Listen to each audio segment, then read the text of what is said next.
चल रहा है, हाँ चल रहा है अभी।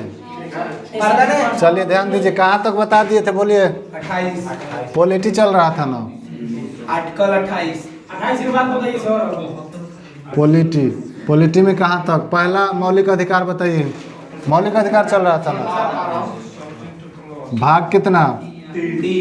3। इसका नाम क्या है? मूल अधिकार। मौलिक अधिकार।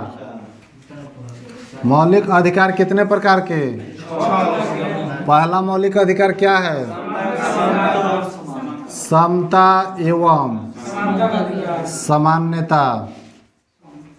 दूसरा बोलिए। इसका अनुच्छेद 14 से 18। ठीक, ये क्या है? अनुच्छेद है 14 से 18। दूसरा बोलिए। स्वतंत्रता का अधिकार। स्वतंत्रता का अधिकार है अनुच्छेद 19 से 22 तक। तीसरा बोलिए। श्वसन। अच्छा, शोषण के विरुद्ध। शोषण के विरुद्ध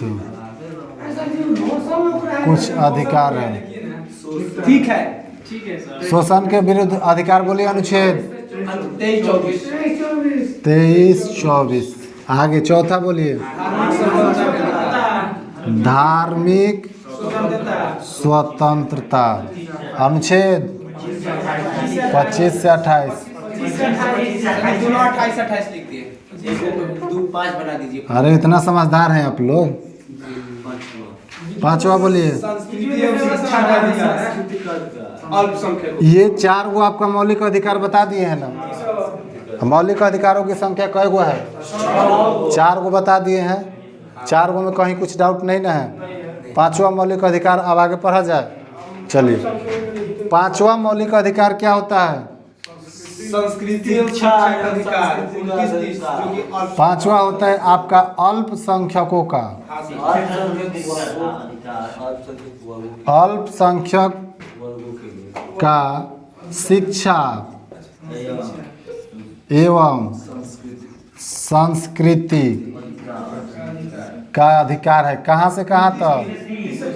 29 से 30 तक। छठा मौलिक अधिकार बोलिए।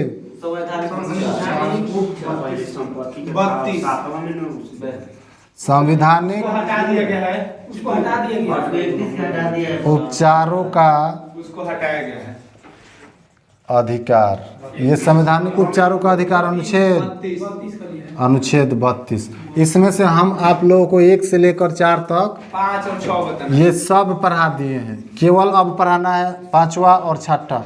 हेडिंग दीजिए अल्पसंख्यक का शिक्षा एवं संस्कृति का अधिकार। अनुच्छेद 29 और 30। सब लोग उसको देखते हैं। हाँ चलिए आगे देखते हैं उसको।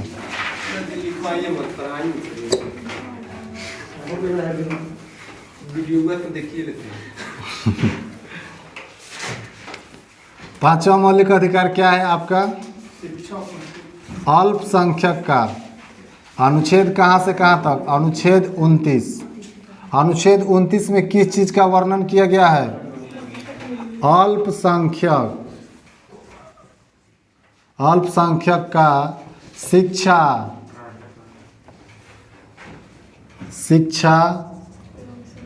एवं सांस्कृतिक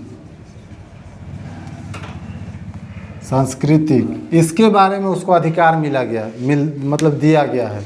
अल्पसंख्यक का मतलब क्या होता है पहले ये समझिए। अल्पसंख्यक मतलब जिसकी संख्या अल्प होती है उसको क्या कहते हैं? अल्पसंख्यक। जैसे में यहाँ पे सिख आ जाएगा तो अल्पसंख्यक। जैसे में जैन, पारसी, सिख, उसके बाद बौद्ध, जितने यहूदी, ये सब किस में आएंगे? अल्पसंख्यक में। लेकिन हमारे हिंदुस्तान में जाति के आधार पर अल्पसंख्यकों की काउंटिंग नहीं की जाती है। किसके आधार पर किया जाता है? धर्म के आधार पर किया जाता है। जैसे इस्लाम धर्म है तो अल्पसंख्यक में आएगा, हिंदू धर्म है तो बहुसंख्यक में आएगा।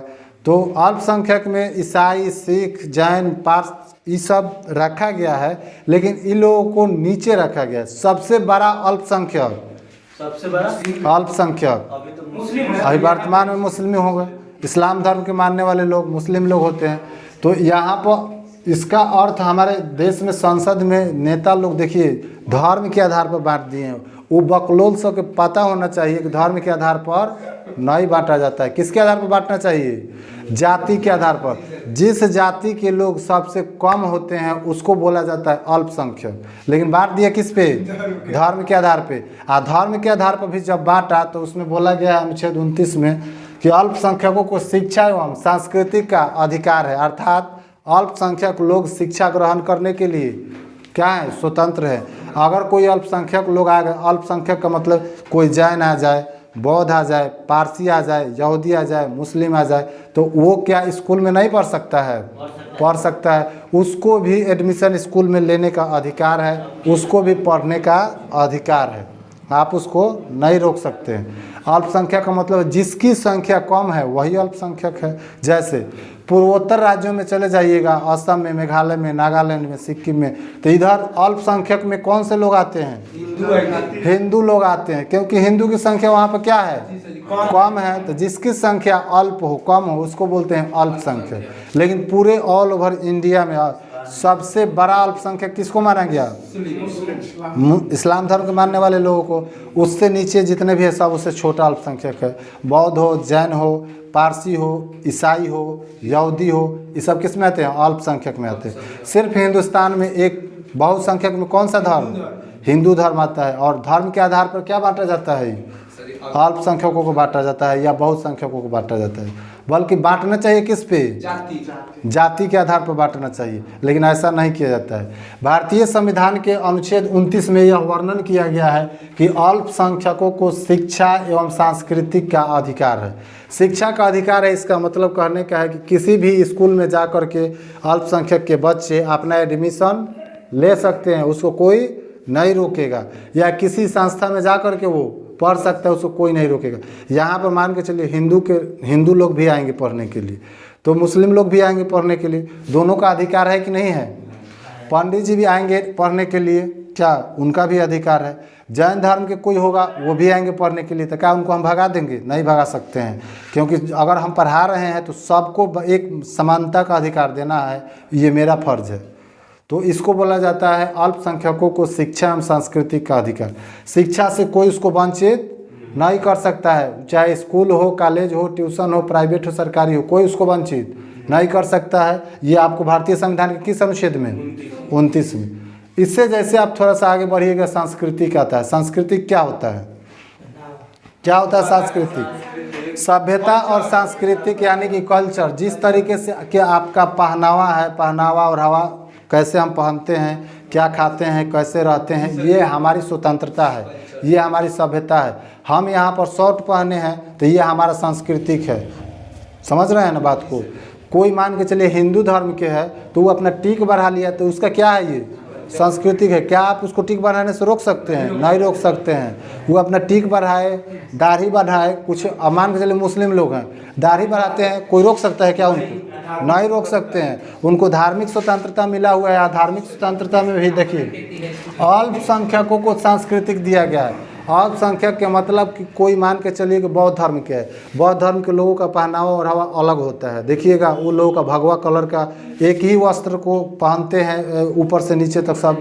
हाँ, उनका पहनावा अलग होता है। अलग होता है कि नहीं होता है? तो क्या उसको कहिए कि क्यों ऐसा कपड़ा पहना है? नहीं कह सकते हैं, क्योंकि उसका सांस्कृतिक है। और भारतीय संविधान के अनुच्छेद 29-30 में उसको सब शिक्षा और संस्कृति का अधिकार है कि आप अपनी संस्कृति को बचा करके रखिए। ये आपका अधिकार है, उसमें ये आपका कर्तव्य भी है। हम भी अपनी संस्कृति को बचा कर रखते हैं। मन करता है तो कभी हम चंदन करके पढ़ने चले जाते हैं कि नहीं, स्कूल कॉलेज कोचिंग में किसी को भी बोल रहे हैं। या मन करेगा तो कि कोई बच्चा अपने ऐसे बड़ा सा टीक देखिएगा बढ़ा करके तो पढ़ने जाता है। तो ये हिंदू धर्म का सांस्कृतिक है, वो अपना संस्कृति बचा रहा है।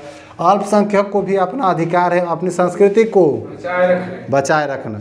यहाँ देखिएगा सबसे ज़्यादा किसी अल्पसंख्यक में शिक्षा अगर सबसे आगे है, अल्पसंख्यक में शिक्षा सबसे आगे है, तो किसके पास है? किसके पास? ईसाइयों के पास शिक्षा आगे है। मगर दिमाग सबसे ज़्यादा किसका तेज है?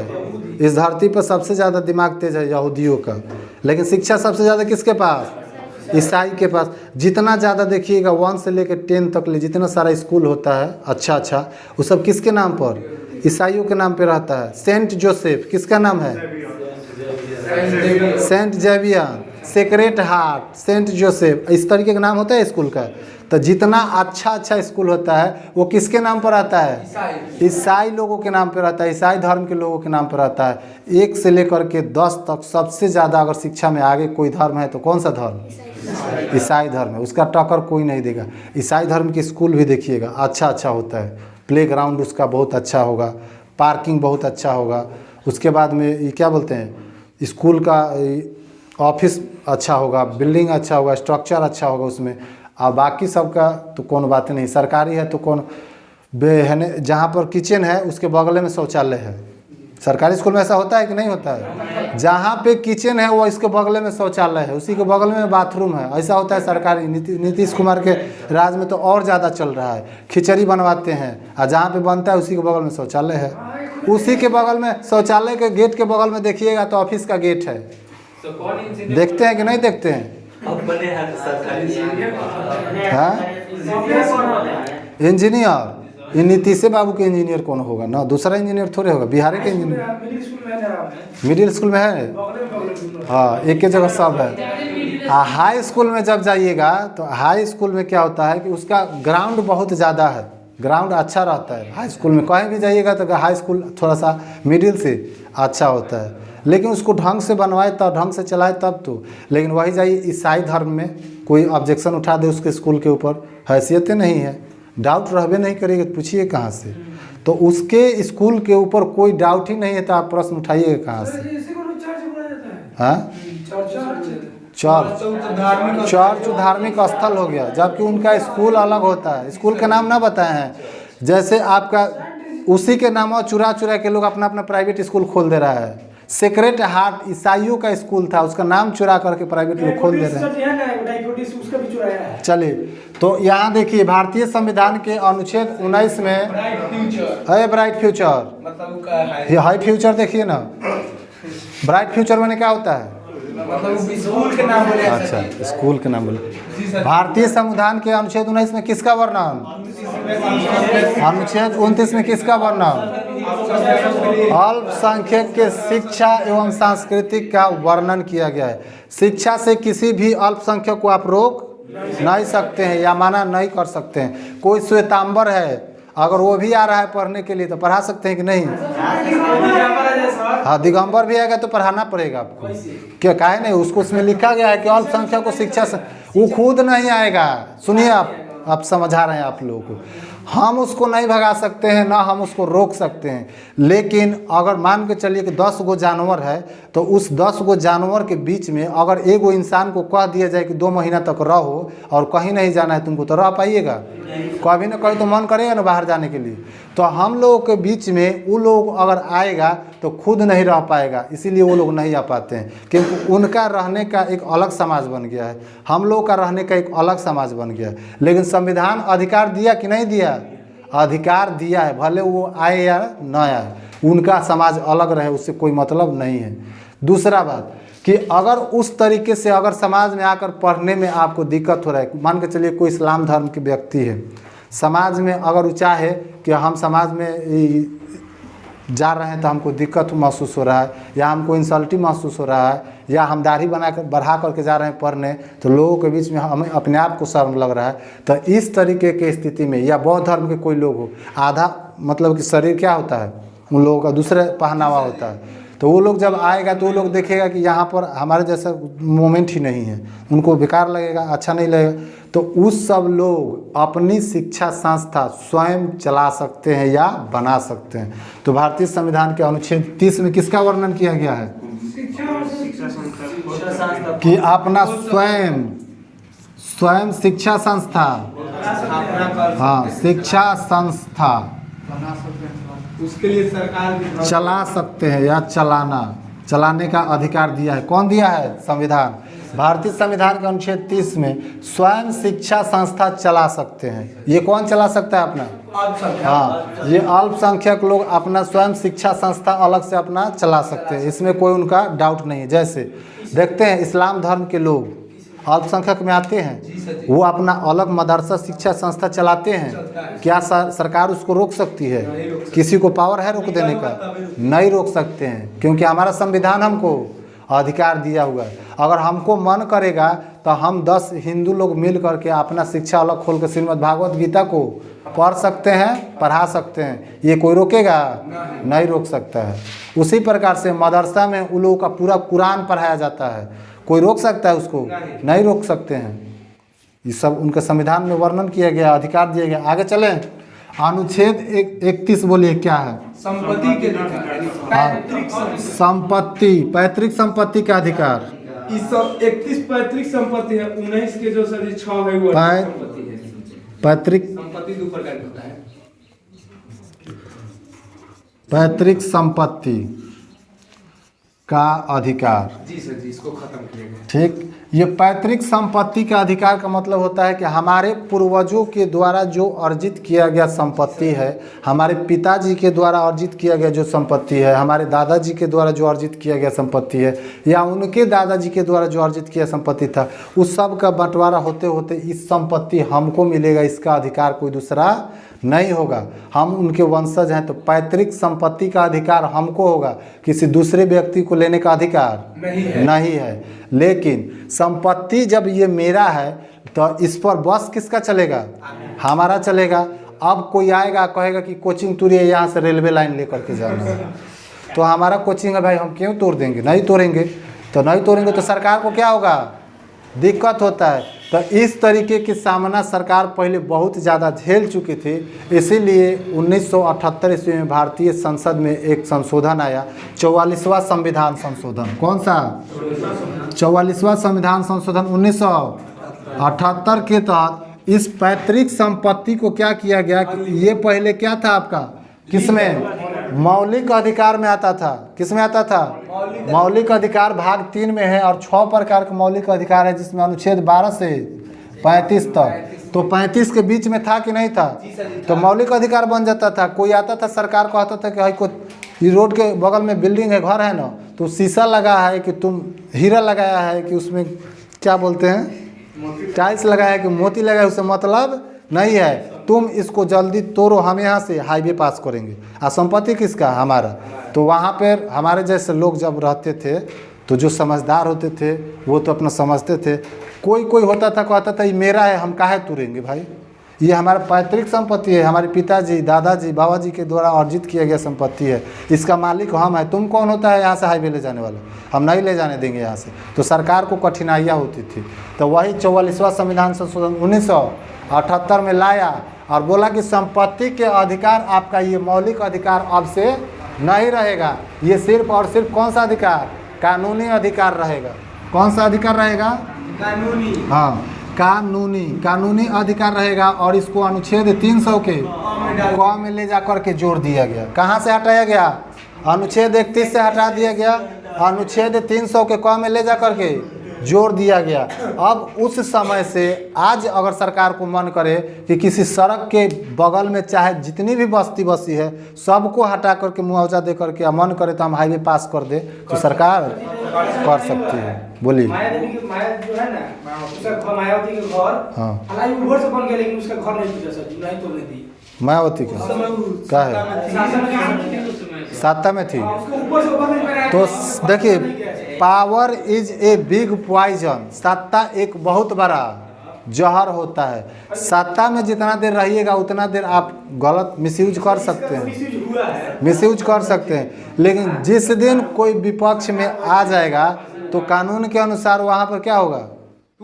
तोड़ देगा। लेकिन अब नहीं तुरेगा, इसलिए कि ऊपर से फ्लाईओवर बना दिया। तो फ्लाईओवर को जब तुरिएगा तो पब्लिक विरोध करेगा कि क्या फ्लाईओवर को बनाने में पैसा नहीं लगा है? तुरिएगा।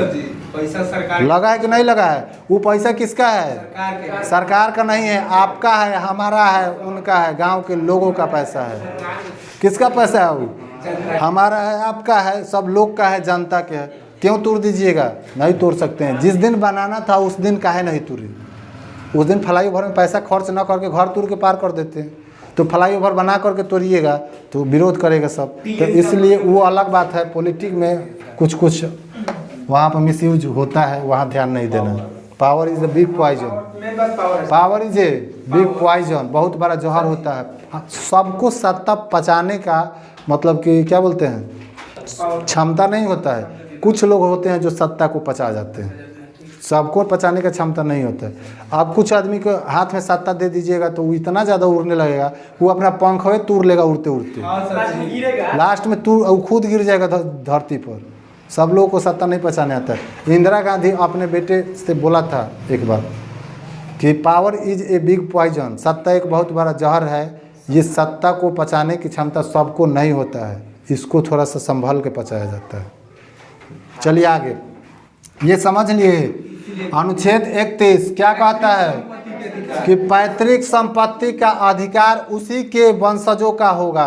पैतृक संपत्ति के अधिकार उसी के वंशजों का होगा, लेकिन कौन सा अधिकार होगा, मौलिक अधिकार की कानूनी अधिकार? अब होगा कानूनी अधिकार 1978 से, लेकिन 1978 के पहले कौन सा अधिकार था? मौलिक अधिकार था। और 1978 के बाद अब कानूनी अधिकार है कि हमारे पिताजी की संपत्ति है तो उसका हम क्या है, हकदार हैं। ये अलग बात है कि उन अब क्या बोलते हैं, पुत्री भी अपने पिताजी के संपत्ति का अधिकार बन सकती है। अगर चाहे कि एक पिताजी के 2 बच्ची है और 2 बच्चा है, 4 बच्चे हो गए, 2 लड़का 2 लड़की, अगर चारों आदमी में मतभेद हो गया तो पिताजी के हिस्सा कितने जगह लगेगा? 4 हिस्सा लगेगा। अगर आप कहिएगा आप कि नहीं हम 2 भाई हैं, हम लोग खाली बांटेंगे और बहन को नहीं देंगे, तो बहन अगर सही है तो ठीक है, अगर मानवता के अनुसार सब कुछ ठीक ठाक चल रहा है तो नहीं मांगेगी आपसे। लेकिन अगर उसके साथ में आप भेदभाव कीजिएगा तो कहाँ जाएगी? कहाँ जाएगी? कोर्ट में जाएगी। और पैतृक संपत्ति पर उसका वंशजों का अधिकार होता है, तो वो भी तो अपने पिता के वंशज है, तो उसका भी उसमें हक बनेगा, उसको भी उतना ही हक बनेगा जितना आपका बनेगा। सर लड़की इसीलिए हिस्सा नहीं लेती है कि जब हम अपने ससुराल से आएंगे तो हमको पूछताछ नहीं होगा, इसीलिए लड़की हिस्सा नहीं लेती। जब वो अपना हिस्सा ले लेती तो वहाँ उसका आदर कौन करेगा? ना उसका भाई पूछेगा, ना बराबर ना उसके पिता पूछेगा। अरे यहाँ पे भी दिया जाता है लेकिन लेता नहीं है। यहाँ पे कोई नहीं लेता है, तो यहाँ पे कोई नहीं लेता है। यहाँ की सभ्यता और संस्कृति उसी प्रकार से डेवलप हो गया। भारत की संस्कृति में अगर लड़की अगर धन में हिस्सा लेने लगेगी तो जहाँ की सभ्यता संस्कृति जैसी होती है वहाँ के लोग वही फॉलो करते हैं। ठीक, चलिए आगे। मान सम्मान कहीं भी बना रहेगा अगर आपकी व्यवहार सही रहेगा तब। आप जाइएगा, सुनिए, आप जाइएगा घर पे, और घर पर जब जा करके मान के चलिए आपका शादी विवाह हो गया, आप अपने घर चले गए, फिर जब वापस अपने मम्मी के पास जा रहे हैं तो आप उसी तरीके से संस्कृति में रहिए जिस तरीके से आपका पूरा फैमिली रह रहा है। अब वहाँ पर जा करके वहाँ प्राइम मिनिस्टर के काम करने के लिए सोचिएगा तो फैमिली के आदमी और सब कहाँ जाएगा? विरोध बढ़ेगा, तो विरोध बढ़ेगा तो झगड़ा तकरार ये सब होगा, जाना पड़ेगा कोर्ट में पैतृक संपत्ति को विभाजन करने के लिए। तो देखिए भारतीय संविधान का अनुच्छेद 29 बताइए क्या कहता है? अल्पसंख्यकों के शिक्षा एवं संस्कृति का अधिकार। यहाँ कोई दिक्कत? अनुच्छेद 30 में यही अल्पसंख्यक लोग अपना स्वयं का शिक्षा एवं संस्था चला सकते हैं, इसमें कोई डाउट नहीं हो सकता है या कोई इसमें रोक नहीं लगा सकता है। एग्जाम्पल में आप देखते होंगे मदरसा वगैरह चलता है कि नहीं चलता है? एग्जाम्पल में मदरसा चलता है ना, तो मदरसा में देखिएगा कि अच्छा जो मदरसा होता है उसमें अगर अच्छा मदरसा का मतलब क्या, जिस तरीके से अच्छा स्कूल हो, अगर अच्छा मदरसा है कम से कम उसका प्लेग्राउंड 1 एकड़ से कम नहीं होना चाहिए, उसका बिल्डिंग कितना बाई कितना का होना चाहिए, ये सब सही ढंग से वो बनाया है, उसका प्रिंसिपल का ऑफिस कितना बाई कितना का होना चाहिए, ये अगर सही से बनाया है, उसका प्रिंसिपल अच्छा से पढ़ा रहा है, टीचर सब क्वालिटी वाला है, प्रशासन सब अच्छा से चल रहा है, तो ऊपर से सरकार से आप कहिएगा कि हमको ये पैसा दीजिए पेमेंट, जो इसमें मदरसा में जितने सारे हमारे टीचर हैं सबका, तो सरकार पेमेंट देता है। आप उसके मापी पर अगर खरा उतरते हैं नाप जोखी पर, तो क्या करता है? पैसा देता है कि नहीं देता है? मदरसा को चलाने के लिए भी पैसा देता है। आप भी चलाइए उस तरीके से, आप उस पर छोटा हुआ तो कहाँ से चलेगा? अब जैसे मान के चलिए ये कोचिंग है तो कोचिंग के ऊपर हम एगो मदरसा अगर खोल देते हैं तो इसका कोचिंग का कितना जो होगा, मतलब छोटा सा इसका क्षेत्रफल है, तो उसमें मदरसा खोल दीजिएगा तो सरकार के मापदंड पर उतरिएगा? नहीं उतरिएगा। कम से कम उसका प्ले ग्राउंड वही 1 एकड़ का होना चाहिए। नहीं बंद करवा सकती है, आप पैसा अपना खर्च करके पढ़ाइए, सरकार पैसा नहीं देगी। लेकिन उसके आप मापदंड पर उतरिएगा तो आपको पैसा देगा मदरसा चलाने के लिए, सारे प्रिंसिपलों का पैसा देगा। जिस तरीके से सरकारी स्कूल में सब टीचर का वेतन देता है, उस तरीके से यहाँ भी वेतन देगा सबको।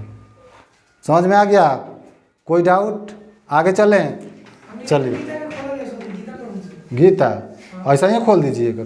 उतना आपको बता दिए ना, उतना क्षेत्रफल की जमीन होना चाहिए। उतना कौन देगा आपको जमीन, ही बताइए? है कोई देगा जमीन उतना? अभी पढ़िए, पढ़ लिख के पहले समझिए। अब चलते हैं आगे। अनुच्छेद 32। अनुच्छेद 32 क्या कहता है? संवैधानिक उपचारों का अधिकार। उपचारों के अधिकार। उपचारों कैसे लिखाता है भाई?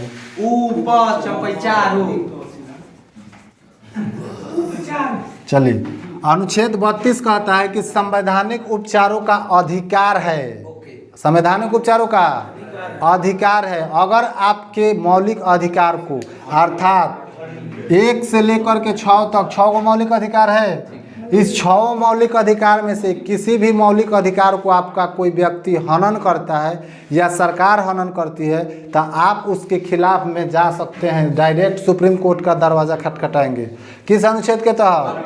32 कि साहब देखिए ये हमारे मौलिक अधिकार को हनन कर रहे हैं। जैसे पुलिस आए आपको गिरफ्तार कर ले, 24 घंटे के अंदर में मजिस्ट्रेट के सामने न पेश करे तो आपके मौलिक अधिकार को हनन। किस मौलिक अधिकार को हनन किया? गिरफ्तारी के संरक्षण में जो आपको कुछ मिला हुआ है अधिकार, अनुच्छेद 22 में है। किसमें? तो अनुच्छेद 22 का, अर्थात आपका मौलिक अधिकार है अनुच्छेद 22। मौलिक अधिकार है कि मौलिक कर्तव्य? अनुच्छेद 22 क्या है? तो मौलिक अधिकार है। या कोई पुलिस आपको गिरफ्तार कर ले, आपको 24 घंटे के अंदर न्यायालय में नहीं ले जा रहा है, तो अब आप क्या कर सकते हैं? सुप्रीम कोर्ट भी जा सकते हैं। ये सुप्रीम कोर्ट क्या करता है कि ये हाई कोर्ट में भी जा सकते हैं, सुप्रीम कोर्ट में भी जा सकते हैं, दोनों कोर्ट में जाइए। तो सुप्रीम कोर्ट का अपना अधिकार है रीट जारी करने का। क्या करने का? रीट। यानी किसी भी व्यक्ति के आप मौलिक अधिकारों का हनन कर रहा है, सरकार हो या पब्लिक हो, तो आपका हाई कोर्ट, इसको बोलते हैं सुप्रीम कोर्ट। हाई कोर्ट क्या? एक बोलते हैं सुप्रीम कोर्ट, दूसरा होता है हाई कोर्ट। सुप्रीम कोर्ट भी आपका रीट जारी कर सकती है, इसी को बोला जाता है समादेश। हाँ, और हाई कोर्ट भी क्या कर सकती है? ये भी रीट जारी करता है वो सभी करे नहीं करता। ये भी रीट जारी कर सकता है, ये भी रीट जारी कर सकता है। दोनों रीट जारी करने का अधिकार किसको है? सुप्रीम कोर्ट और हाई कोर्ट। फर्क क्या है दोनों में, ये समझते हैं। सुप्रीम कोर्ट जो रीट जारी करता है वो सिर्फ और सिर्फ आपके मूल अधिकार का हनन होने पर जारी करेगा। समझ में आ रहा है? किस पे करता है? सुप्रीम कोर्ट किस पे आपका रीट जारी करेगा? मूल अधिकार के हनन होने पर। जबकि हाई कोर्ट किस पे रीट जारी करता है? आपका मूल अधिकार का हनन हो, आपका कानूनी अधिकार का हनन हो, अगर आपका संवैधानिक अधिकार का हनन हो, तो इस सब के बारे में हाई कोर्ट क्या करेगा? रीट जारी कर सकता है। लेकिन इस सब के बारे में सुप्रीम कोर्ट नहीं करता है। क्यों नहीं करता है? ये कहता है कि आपके मूल अधिकार को हम बचा देंगे, हाई सब के लिए तो मेरे पास उतना समय नहीं है, बना दिया गया है हाई कोर्ट। चले जाओ, तब आप जाइएगा हाई कोर्ट में अनुच्छेद 222 के लिए। ठीक है, 26 है। अच्छा, सही है। देखिए लिखे हैं सही, लेकिन बोल दिए हैं 22। क्यों? क्योंकि हम मशीन थोड़े हैं कि चिप्स लगा दीजिए, आज जो रिकॉर्ड है उसे खाली बोलते रहेंगे। मुंह है, बोलना, दिमाग है, इधर उधर चला गया कुछ भी निकल जाए, क्या होता है ना। तो रोबोट रहता तो चिप्स लगा दीजिए, जाती रिकॉर्डिंग है, खाली वह बोलते रहेगा। लेकिन यहाँ तो अपने दिमाग से, मुंह से बोलना है, सोच के बोलना है, तो कुछ भी कभी बोला जाता है, उससे कोई बात नहीं है। तो हाई कोर्ट में जाइए, अनुच्छेद 222 के 26 के अनुसार, और उसका दरवाज़ा खटखटाइए और बोलिए कि हमारे कानूनी अधिकार हनन हो रहा है, कि संवैधानिक अधिकार हनन हो रहा है, कि मौलिक अधिकार हनन हो रहा है। ये सब जा करके कहाँ बोलिएगा? हाई कोर्ट में बोलना होगा, तब जाके हाई कोर्ट आपका रीट जारी करता है। इसका भी रीट जारी करने का अधिकार है हाई कोर्ट का। रीट कितने प्रकार के होता है? 5 प्रकार के होता है। अब रीट क्या होता है इसके बारे में जानते हैं। इसके बाद यहाँ तो कोई दिक्कत है, जब आपके संवैधानिक उपचारों का अधिकार मिला हुआ है, अर्थात कोई आपके मौलिक अधिकार का हनन करता है, तो सुप्रीम कोर्ट में किस अनुच्छेद के तहत जाइएगा? 32। जबकि हाई कोर्ट में किस अनुच्छेद के तहत जाइएगा? 226। हाई कोर्ट आपका रीट जारी करेगा तो केवल मौलिक अधिकार के हनन होने पर, जबकि ये सुप्रीम कोर्ट केवल मूल अधिकार का हनन होने पर, जबकि हाई कोर्ट मूल अधिकार का हनन हो, कानूनी अधिकार का हनन हो, संवैधानिक अधिकार का हनन हो, कोई भी अधिकार का हनन हो रहा है तो हाई कोर्ट में जाइएगा तो ये आपका रीट जारी कर सकते